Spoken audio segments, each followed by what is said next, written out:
Senhora Presidente, senhoras e senhores deputados, começo esta declaração política de uma forma algo inusitada, com uma longa citação.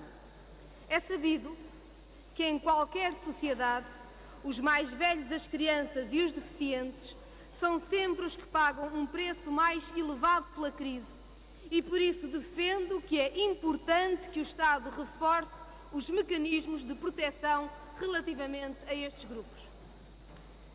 Quem o disse em fevereiro deste ano foi o mesmo Primeiro-Ministro que, perante a maior crise social vivida pelo país em décadas, cortou o abono de família, cortou o rendimento social de inserção e o complemento solidário de idosos, tirou o subsídio de desemprego e subsídio social de desemprego a largos milhares de pessoas, cortou no fundo de garantia de alimentos devidos a menores, no complemento por dependência de primeiro grau e subsídio de funeral, restringiu o apoio aos alunos com necessidades educativas especiais e que acabou com os descontos universais nos espaços sociais para crianças, jovens e idosos.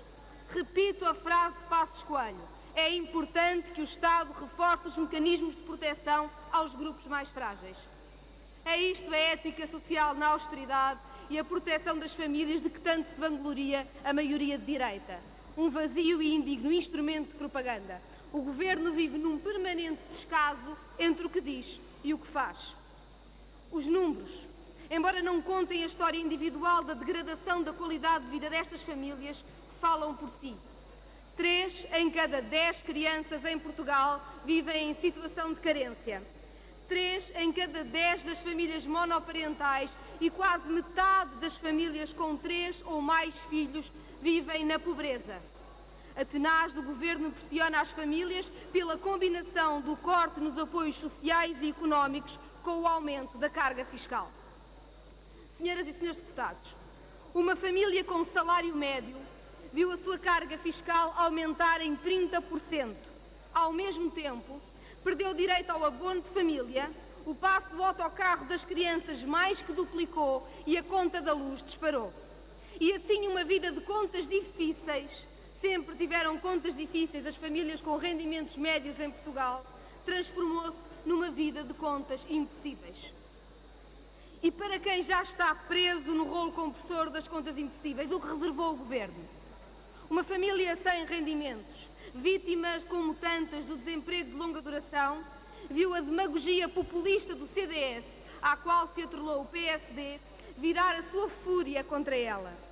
Os beneficiários do rendimento social de inserção, instrumento que já se revelou central, entre outras matérias, para combater o abandono escolar, são os suspeitos do costume do ministro Mota Soares. Em apenas 3 anos, e com os índices de pobreza a aumentar, principalmente entre as crianças, há menos 166 mil pessoas a receber o RSI e o seu valor médio desceu 78 euros. No caso das crianças, a queda neste apoio ainda é mais chocante. De um valor médio de 94 euros por cada menor, a dita amiga de famílias, com o apoio às crianças que já perderam quase tudo para 53 euros. 53 menos que custa ao infantil, mesmo para as famílias com o máximo apoio. Senhoras e senhores deputados, não vale a pena rirem a lenga-lenga do fumo que há maior rigor e localização. O RSI é pela despudura de demagogia que o DS sempre derivou, foi sempre o dinheiro público mais fiscalizado e mais notorizado. Reservar-se a direita 1/3 do critério que dedica ao RSI na concessão de bens fiscais, benefícios às empresas e os cofres públicos estariam bem melhor. Não.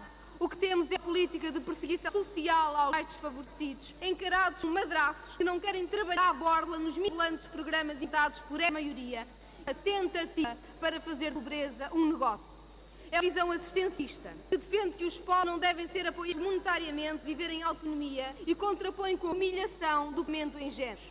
Para a direita, os pobres já não têm competências para decidir onde gastar o seu dinheiro. E à medida que o Governo vai desmontando políticas públicas e transferências sociais que permitiram reduzir o risco de pobreza para metade, vai crescendo o negócio de centenas de milhões que são mal fiscalizados, dos quais não se conhece resultados e impactos reais. Milhões para quem necessita, milhões para quem vive do zelo destruído do Estado, fez a política da dita em todo o esplendor. Mas quando todos os números e relatórios nos dizem que existiu um agravamento de condições de vida e uma maior proteção de famílias e crianças, aparece o Governo a assinar com uma finalidade amiga das famílias. Perceber? A serão dóbil e nada e selada a partir do contributo precisa mentiras novas. Vejamos, diz o Governo que as novas ações no IRS vão devolver 150 milhões de euros às famílias. 150 milhões, repare, ou menos de metade, 330 milhões que tirou no fundo de família. Com os destes, podem as famílias portuguesas estar descansadas.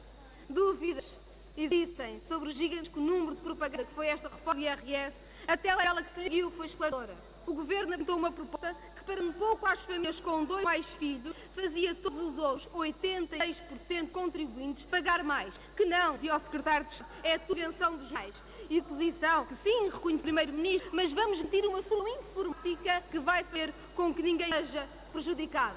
Estamos mais testados. O Estado deste Governo, com computadores da Justiça à colocação de provedores, tem para resultar em cidadãos a pagarem os impostos 95 ou mais vezes. Não contentes propaganda da qualidade, o Governo quer ainda neste orçamento colocar mais nas prestações sociais que já não se vê. E em vez de uma medida, não explicou agora a que chamou de tetos sociais. Mas aquilo que se sabe é que tetos sociais já têm as prestações sociais e, portanto, o que o Governo quer é mais um expediente burocrático para cortar 100 milhões de euros a quem já vive na pobreza. Senhoras e senhores deputados, diríamos, tem de ser assim ou não há alternativa. Sabemos que não é verdade. Que o país que produz multimilionários não tem de ser o país que condena as crianças à pobreza.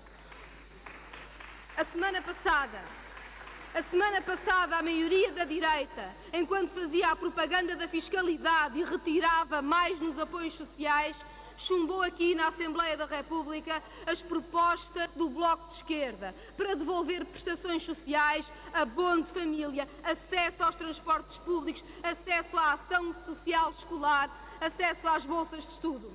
Dizer-vos, senhoras e senhores deputados, que neste Orçamento do Estado voltamos a essas propostas, que não desistimos de ser consequentes com aquilo que defendemos, que em Portugal não seja abandonado, que não há futuro num país que considera a pobreza infantil como algo de normal ou habitual. No Orçamento do Estado há 2 possibilidades.